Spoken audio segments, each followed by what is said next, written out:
And a good morning to you. And a Merry Christmas. Glad to have you along here on May 2nd. God.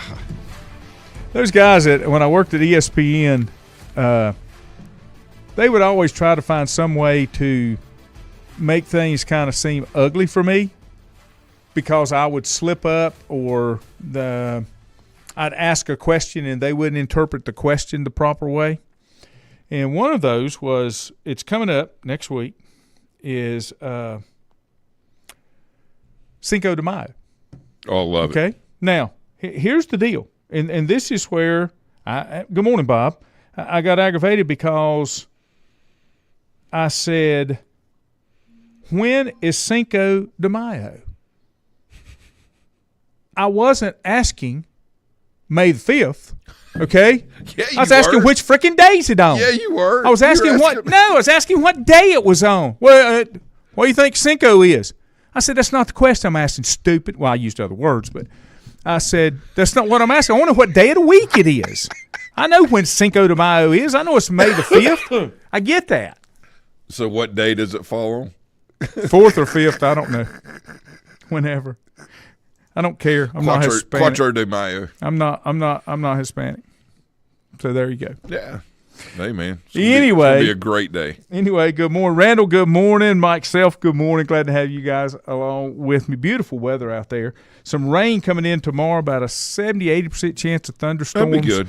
I got a laundry list of things I got to do today. I've got to go see a guy about a computer because he waits until it's ready to die, and then I get a call in a panic. So I've got to go take care of that.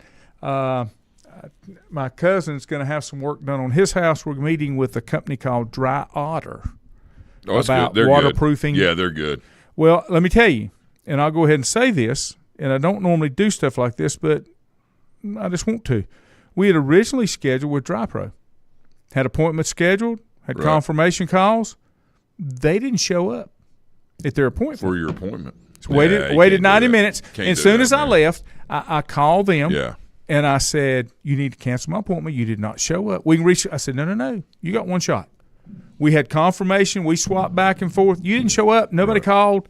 Nothing. Yeah, we're not doing that. And so that's all I need to know. There's plenty of people doing it. So I'll go. And Dry Otter is local. They're down in Denver. The guy that owns that just got elected to the Lincoln County School Board. Yeah. We did an article. Yeah. He does a good job. And I'll give another plug. He's engaged. Yes. Yeah. I'll give another plug here. Yeah, that's what it's called. I had to look and see. I'm going to give a plug to Power Home Remodeling. Okay? Got it. And I'll tell you why. I'm a client.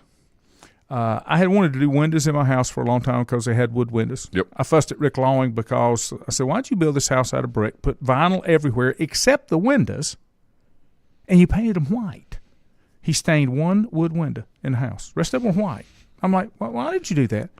Really? I didn't do that? No, you didn't.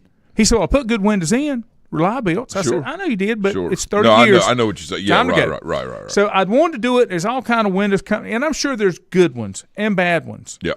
And they just happened to knock on my door one day when I was in a mood that I said, well, I'll go ahead and get a quote. So I had them come and quote me.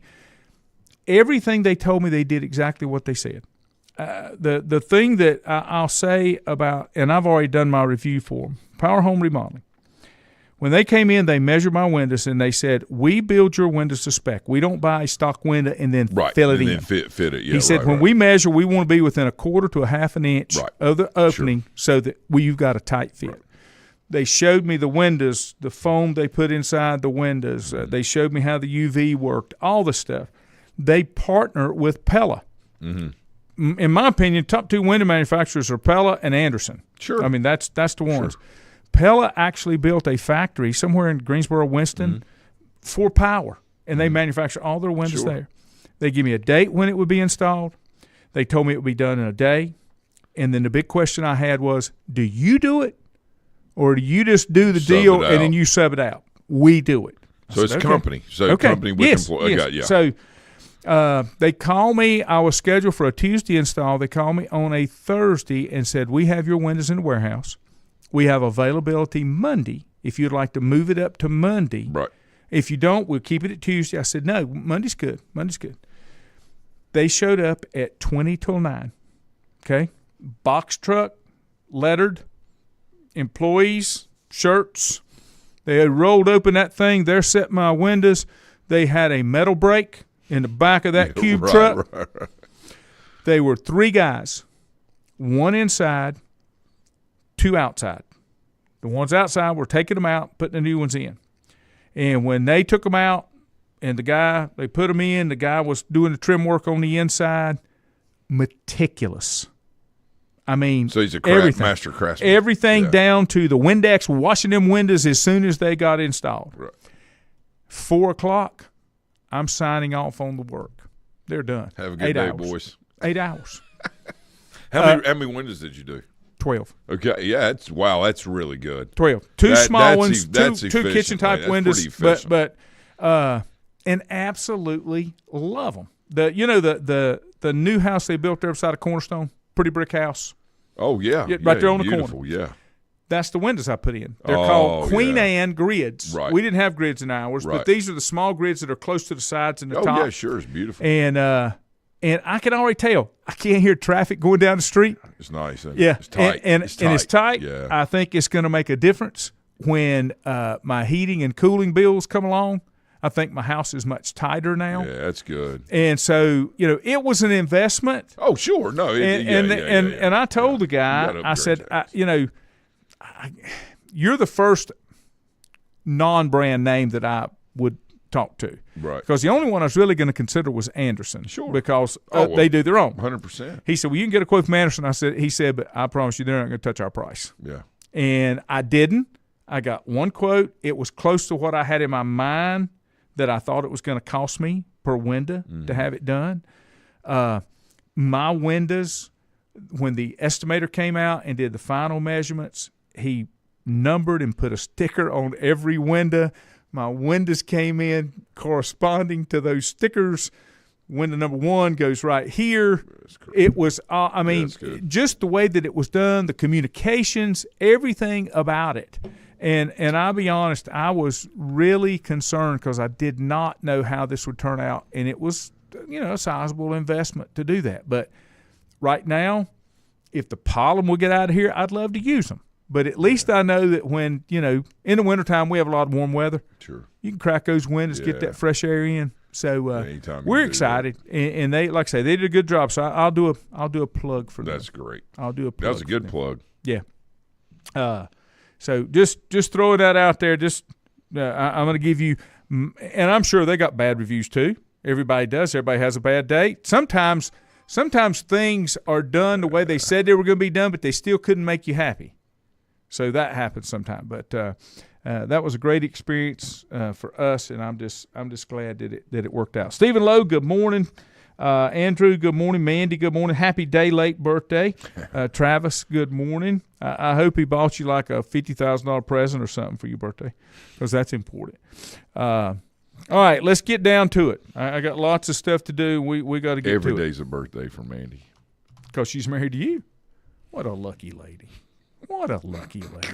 That's amazing. What a lucky lady. Oh, my gosh. Okay, let's go right now. In case you hadn't been keeping up with it, the Hurricanes closed out their first series 4-1. And if you watch the game, I'm trying to think, was it Sunday afternoon, I guess it was. And I was watching it, and the Hurricanes got down early.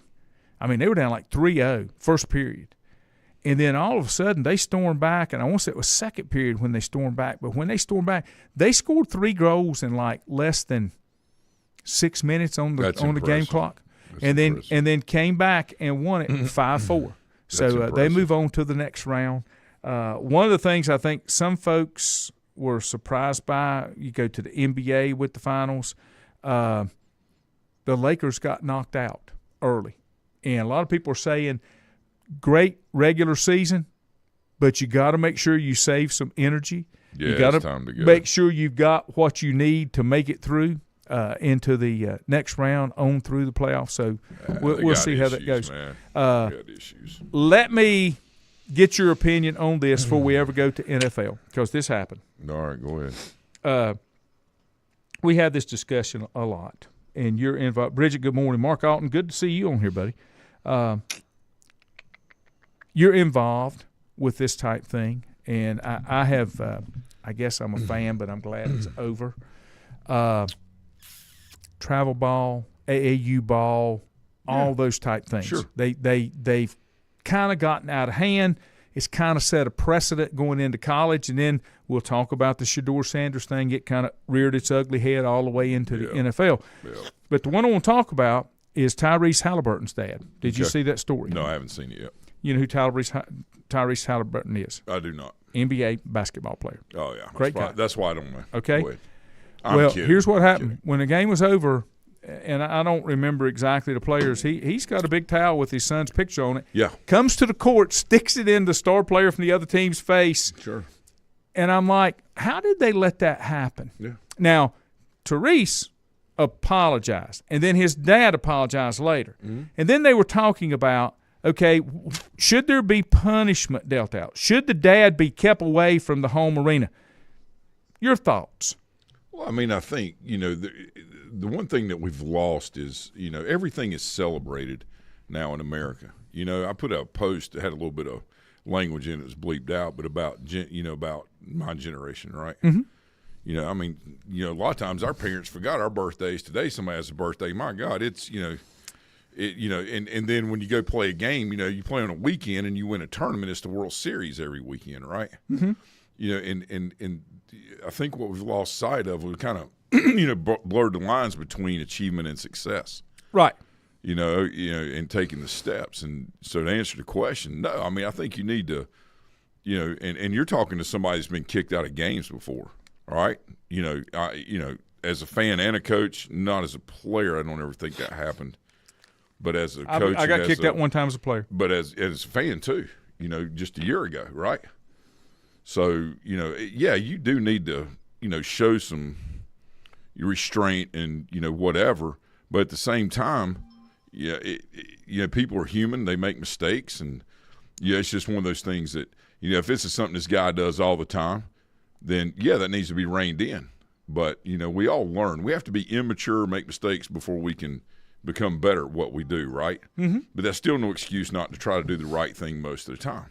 But again, that's the human element. And some people take it to extremes. Some it's a one-off or once every 2 or 3 years, whatever, da-da-da-da. But, yeah, I mean, you just got to – this is the problem. I always know this. When I coach kids or even with my business now, I set expectation with people. I say, this is what you can expect from us or from me, okay, and this is what we're going to do. Now, people may not like it or the result, whatever, coaching, not playing, but they know. The kids know exactly where they stand, so they can't be disappointed. They might be disappointed, but they can't be upset, right? There's a difference. You and I know. I know. Here's the key. And this is why this bothered me. Just to close that thought out, the Indiana Pacers front office, which is where Tyrese plays, his dad will not attend any more games in the foreseeable future, home or away. And his dad accepted that because he had no place being on the floor. Yeah, well, I mean, you can't. Okay? That's the first thing. Well, that's right. I mean, that's the first thing. You can't do that. That's the first thing. Yeah. So, what you're saying is, and this is where I think this will kind of tail into the Shedeur Sanders thing. When you set expectations, right, and you lay the ground rules, yes. If you don't like them, that's the time to get out. Yeah. Don't come back later and say, well, I don't like what you're doing. I told you before you started, this is the expectations. These are my rules. These are my expectations. Right. Don't wait till you get into it to say, well, I don't agree with that. No. You agreed to it when we started. That was I didn't. This is not a surprise. What's going on right now is not anything that was not explained, so that you know what it is. Right. 100%. These are the type things where this goes back to the big E word, which is entitlement. Yes. His dad thought he'd go out there and get in Giannis's face, and because they won, do that. You can't do that. And the second part is he's a freaking professional. Get out of the way, Dad. It's not about you. We're not 2 years old anymore, okay? Yeah. And the old saying, I'm going to get mine, that's where all this comes from. Yeah. And the problem with that is it's temporary. You got it, but you ain't going to keep it, all right? And it's temporary. Things have to be sustainable, and you have to have a process. That's why this, NIL stuff is just run amok. And basically what's happened is adults didn't act like adults. Yeah. All right, and weren't taking care of the younger people like they were supposed to. So the younger people came in and said, we're going to start acting like adults. Mm-hmm. And that's what happens. Think about it. When you're growing up, if you have friends that parents aren't present in the house or aren't doing their job, then the kids have to start acting like the adults, especially the older siblings. They start taking care of the younger ones. Right. They start doing this. They start. Mm-hmm. It's the same thing. And what we've done is we've pushed the age from 18 to 26. And most people, this is crazy. I saw a study on this a couple of years ago, but most people between ages 21 and 40, when you ask them, what age do you feel like you're an adult, they'll tell you the average was age 30. That's crazy. Let me give you something. That's crazy. Let me give you something.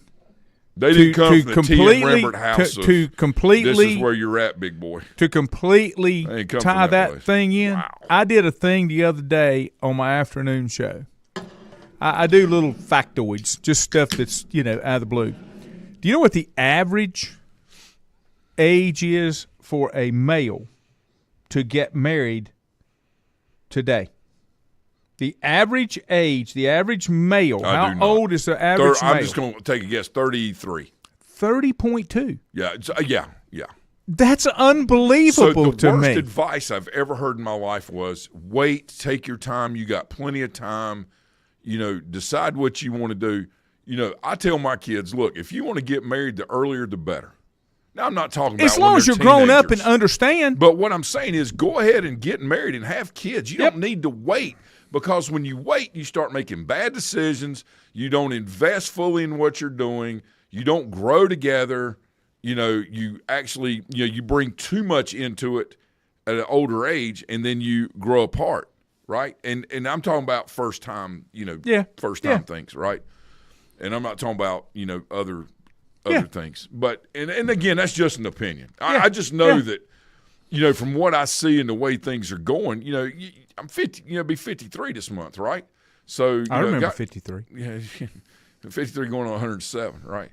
So the point is being an adult for more than 5 or 6 years. I'm just kidding. For 20, 30 years, 30 whatever.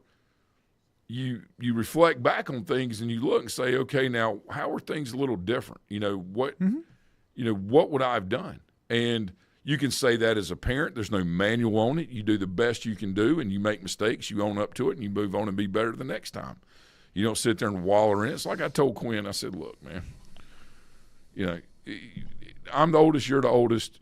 Always experimental child, right? No problem. Mm-hmm. You just learn from it. You move on. You try to incorporate the good stuff, file the bad stuff away. Don't do that. How do you want to parent, do all these things? I mean, I talk to my boys all the time about that. I mean, it's incredibly important to take care of your wife and your children. It's incredibly important. Mm-hmm. And there's always extenuating circumstances and things that come up, and I'm not, saying one size fits all, but, I'm trying to raise, my kids in a society that has looked down upon commitment. That's crazy. Why would you do that? What? To me, being fully committed is being independent.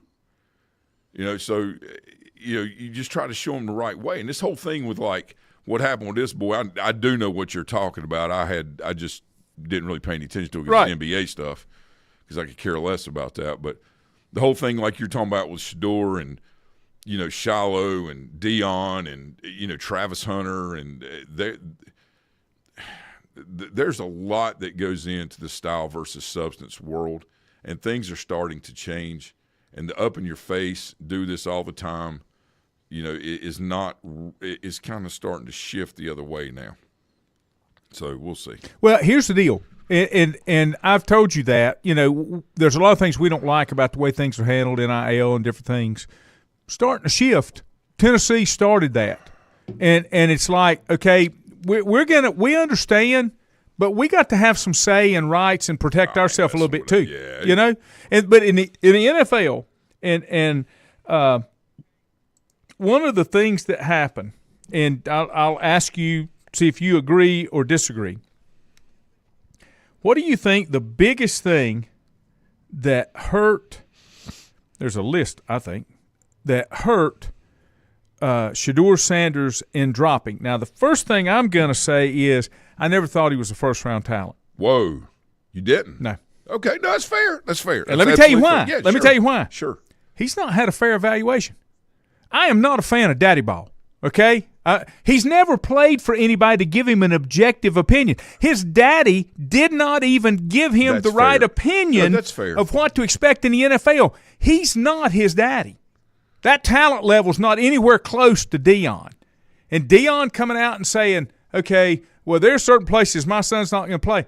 You had better be one of the greatest talents on earth to be able to specify that, and I don't think Shedeur Sanders is. Yeah. Then he blew away the interviews on the teams that he did not want to play for. Right. And Brian Daboll was out there, you know, the part that he did not understand is he thought he was doing everybody a favor by letting them talk to him. Yes. And that's not the way it is. It's a privilege. Yes. And you were in a job interview, as far as I'm concerned. Sure. When you do that, you're in a job interview. Yeah. They need to know what they can expect from you and what they can't expect from you.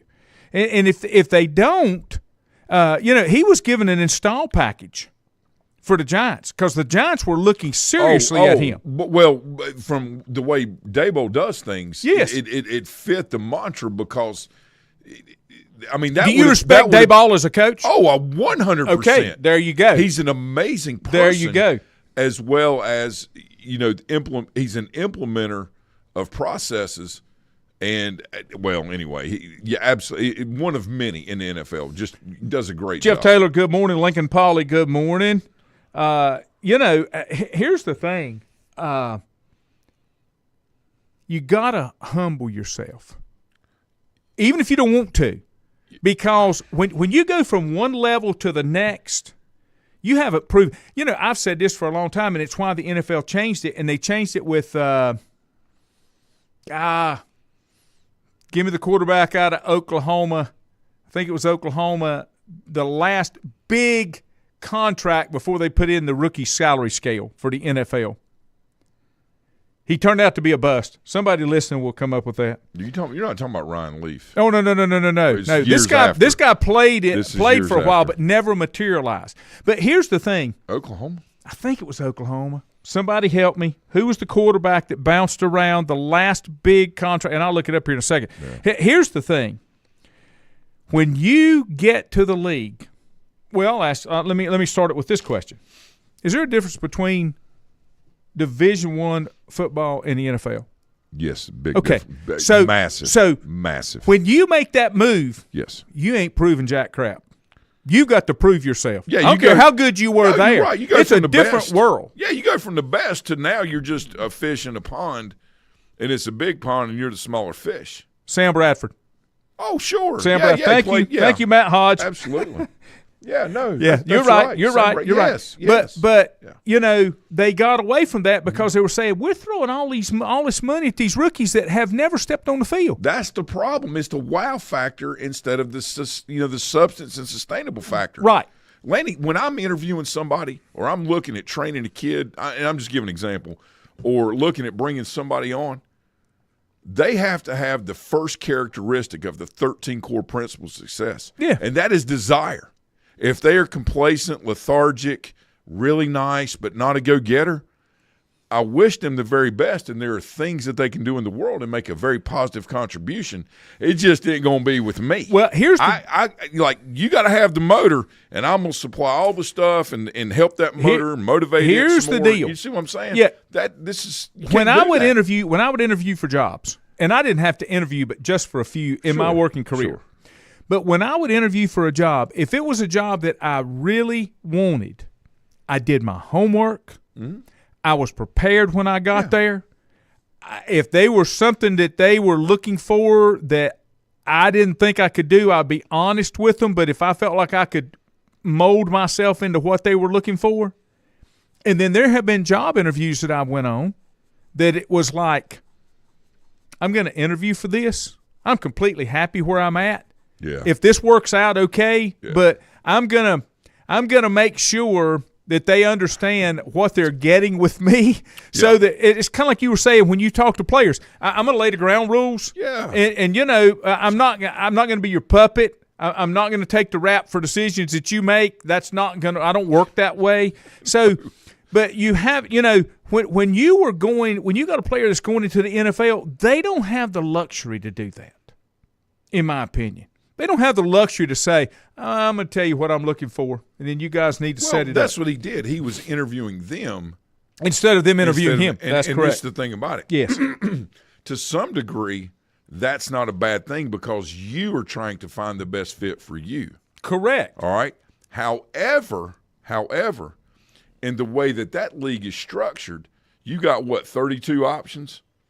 Probably eliminate 10 straight off the bat because they don't need you. They don't need your position. They already have, That's maybe right. even 12, 15. Mm-hmm. So now you're kind of narrowing it down. My thing is be humble, be kind. Mm-hmm. You can interview them as well. Mm-hmm.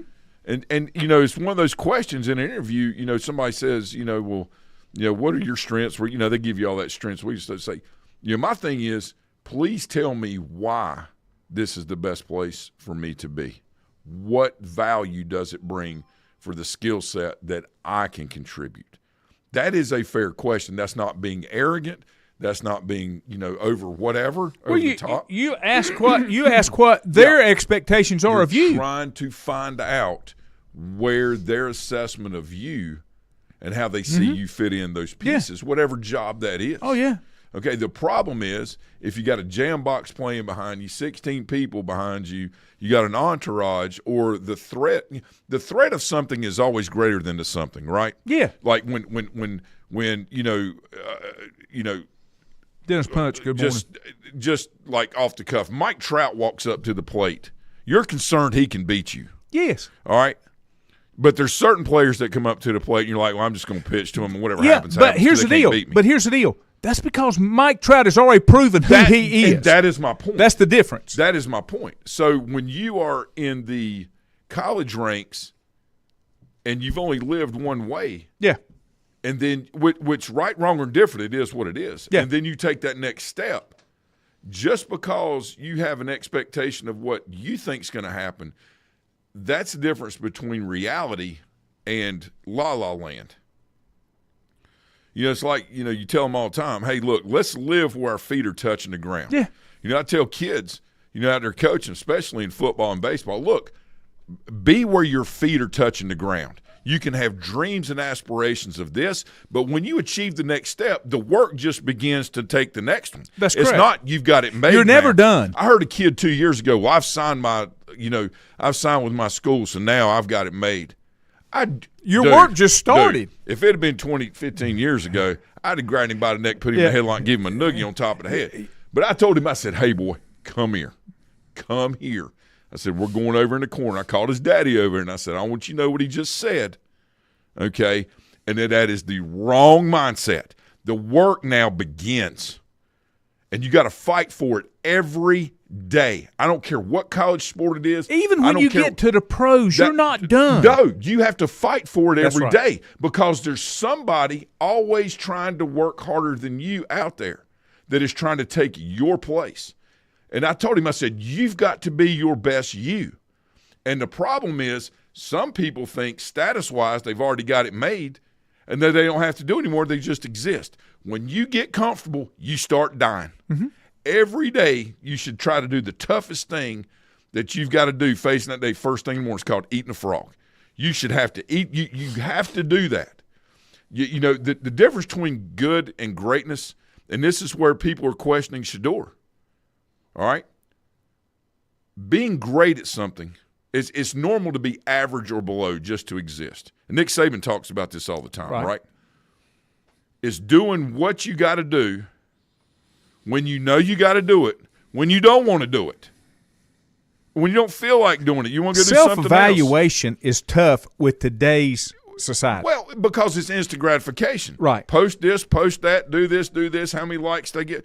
The thing about it is style versus substance. I'm not saying it's wrong. I'm saying that's the difference between sustainability and success long term versus the quick hitter, and then you feel good about it. It's an endorphin rush, and then it's gone.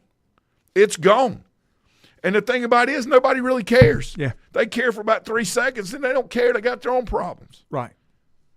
And so you look at people like Peyton Manning, Walter Payton, Jerry Rice. Mm-hmm. There's a reason that they weren't the strongest, fastest, biggest, whatever that in their league, but they were the hardest workers. That's why they're pros.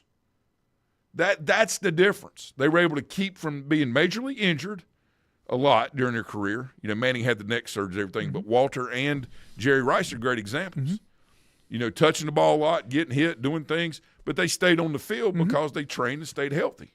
That's the difference, Laney. Think about when OBJ and all those guys during their bye week when they were with the Giants, they all went down to the Caribbean for a week. Yeah, man, we're going to go there and hang out. Why were they not training during that bye week?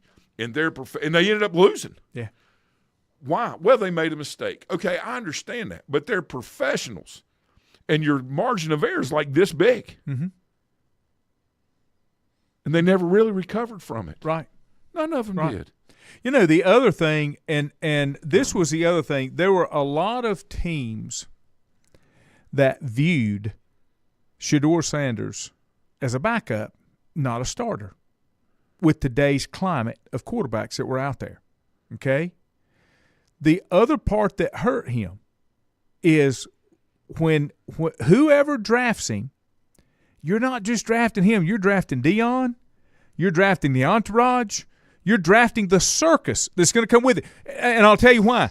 Cam Newton, regardless of what kind of talent he had, he could never be a backup because he could never self-evaluate and say that he was a backup. Shedeur Sanders is going to be the same thing. And the bad part about the dumpster fire that's going on in Cleveland is whoever is starting from the five quarterbacks that are in the room.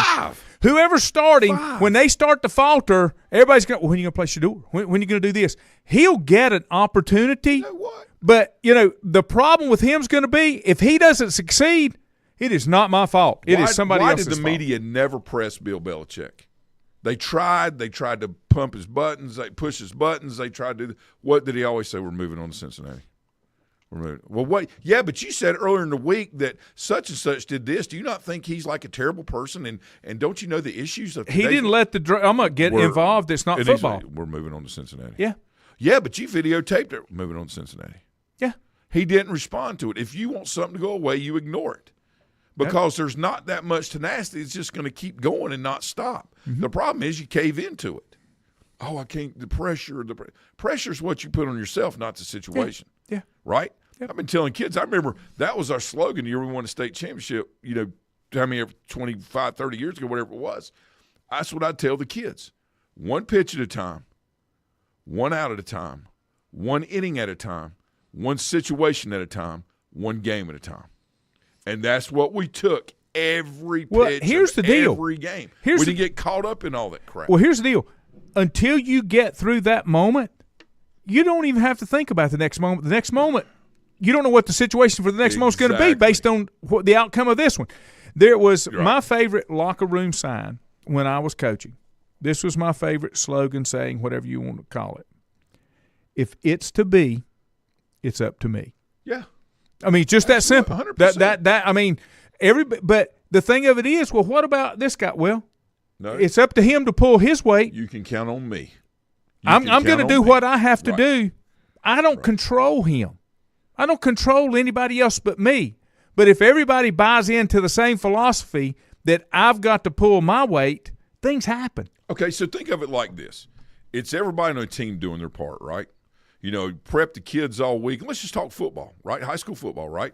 Prep the kids all week, watch the film with them, study it, send things out, talk to them, put them in situations, talk to them about adjustments, these things. All right, you try to prepare them for the situation best you can so they can then go execute the skill set that's necessary to do it. But they got to have desire to do it.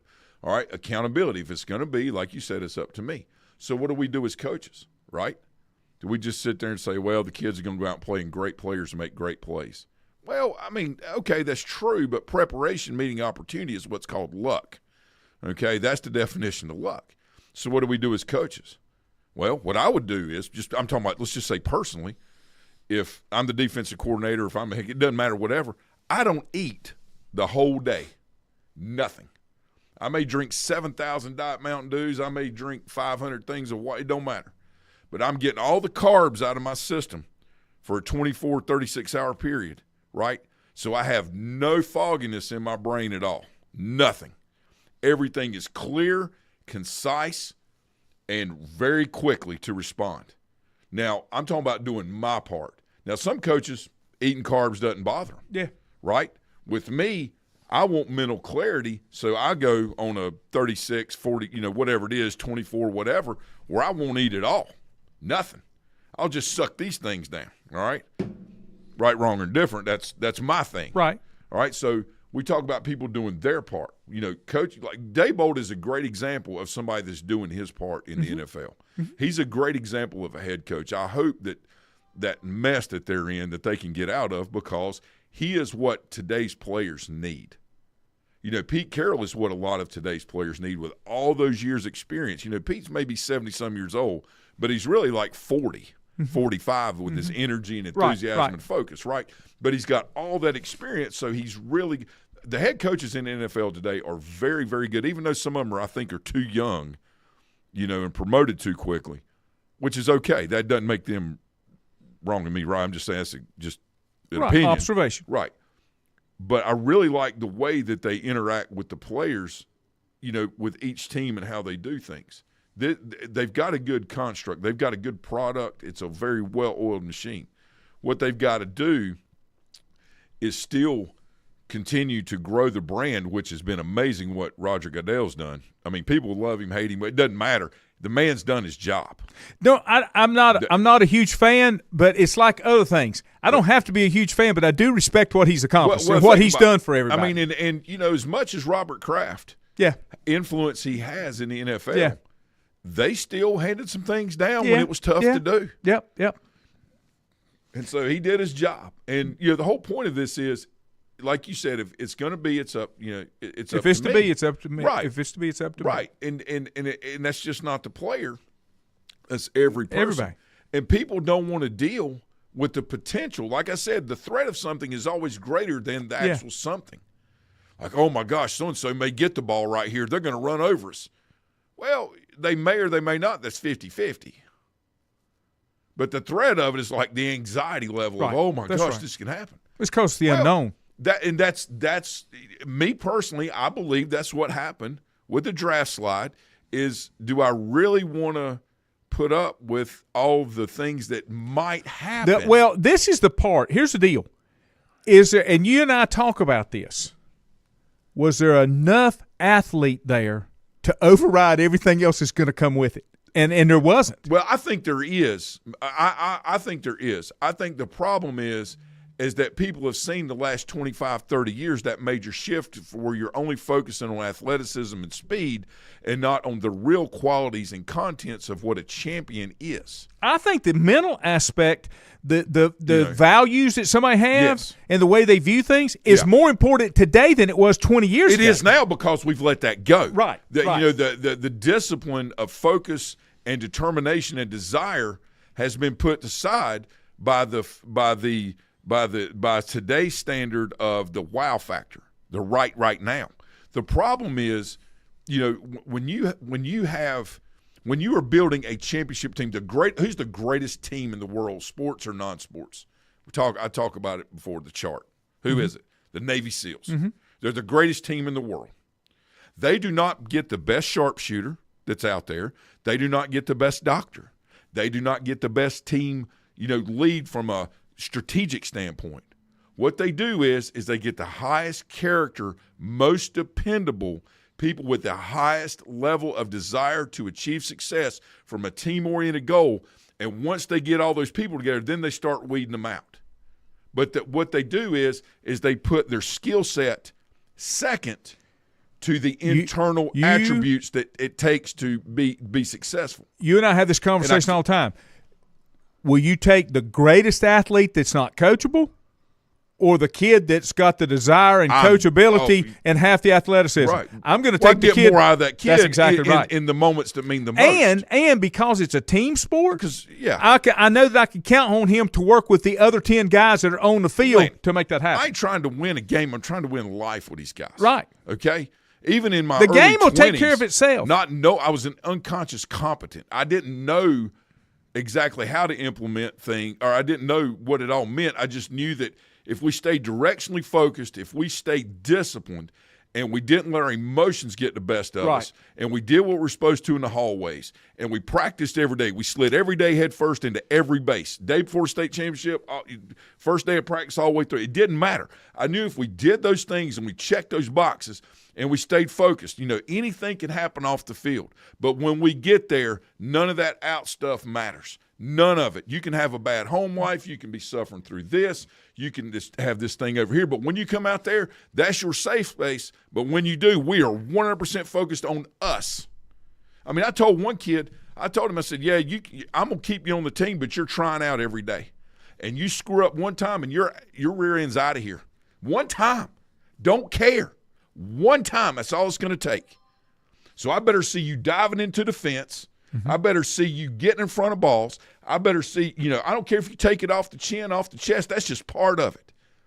But you're going to work your rear end off every day, and you're going to be the best teammate out here. Your ass is out of here. Yeah. Out. Gone. Well, here's the deal. It's not fair to the other ones that are giving that. But, Lanny, we had 18 people, young people on that team that did that. They bought into it. Right. Were they the best athletes in the state? We had some really good ones, but were they the best? No.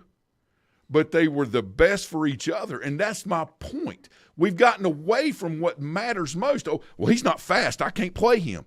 Okay, number one, you're stupid, okay? And number two, you have no idea what it means to be successful. Winning a game is not success. Winning a bunch of games is not success. It is if that's your definition, but that's what I call loser mentality. It's setting the bar as high as you can go, all right? Whatever the highest level you can obtain is, and then building your team to reach that level.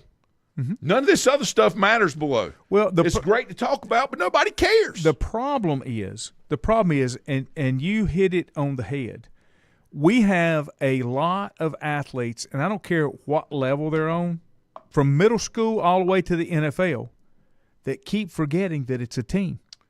It's not emphasized. If you don't understand the team concept, you need to be playing tennis or golf or wrestling or doing track and field events. You need to be doing stuff that is just you and it's your performance, and that is perfectly fine. Yeah. But if you're going to step into a team environment, I don't even care if it's the NFL. Right. That's why you've seen some great athletes in the NFL falter because they couldn't buy into the team concept. Well, I don't care what he does. This is about me. I'm getting mine. That you can't do that. That's why it goes. Here's the deal. Spirals down. If the team gets it, you get yours. Right. And it's for the benefit of others. Yes. That's the whole point. What are we doing? And it's not about sports, it's about life. And if we teach our children and those that we're coaching, I don't care if they're kids or, adults, if we teach them to set, there's a really high standard here, and everybody's going to be held to it, self included, if you're directing it, right? And you hit those bullet points every day, and you have that desire, and you have that passion, and you have that emotion, that emotional compact, the emotional concept of it, which is more passion oriented than emotion. Then you can stay directionally focused and address the matters most important to what you're trying to achieve to make the team better. Measurables are incredibly important, but in the end, you can put in all the work in the world, but you got to go out and you got to do it. I've met guys in my industry, for example, that were new, that came in and they were incredibly brilliant. Oh, just so smart. But all they did was spend all their time getting ready for a meeting. I'm getting ready for a meeting. I'm getting ready. But then they couldn't execute anything to help anybody. They would get paralysis from analysis. Yeah. Hey, look, let's address the matters most important. Let's just talk about sports. That's what I do with my players, right? Right? I make sure the environment, number one, that is appropriately allocated with different types of chess pieces, talent, right? what the kid brings to the table. I make sure that we're diversified, right, in our approach to being able to implement the proper allocation at the right time. That way we're not too heavy in running backs or too heavy in linemen or too heavy in linebackers. We've got a great diversification here so that we can absorb some of the risks that are out there during the game, right? Everything we do wants to be quality. Everything that we own, that we're working on, wants to be quality. And what do we want to do? We want to have a long-term approach because we're going to make mistakes while we're doing it. Right. Like things ebb and flow, go up and down. We want to make sure that we have that long-term approach. And then what do we want to say with the kids? Number 5. Number 5 is, how do I systematically invest into making myself better for the benefit of the team? Is my nutrition right? Am I working out right? Am I having meetings with my coaches? Do I know where I stand? Is the clarity right? What am I getting from home? Do my parents understand what my situation is? Am I doing the things I'm supposed to do? And then when I'm done playing one day, all right, how do I systematically divest from the program? How do I do it? All right, I do it by giving back, sharing my experiences, maybe making a financial contribution, right, to the program, whatever I can do to support it. There's an approach that if you teach kids, sure, or you can do it in your business life, if you teach them that, then it helps things be sustainable and it raises everyone around you. This is what's not happening. This is why the Sanders thing, I think you have good points with athleticism. I think there's questions. Not that he's a good athlete, but now the arm strength thing. Or well, any no, of that, no, no. Right? I'm just saying.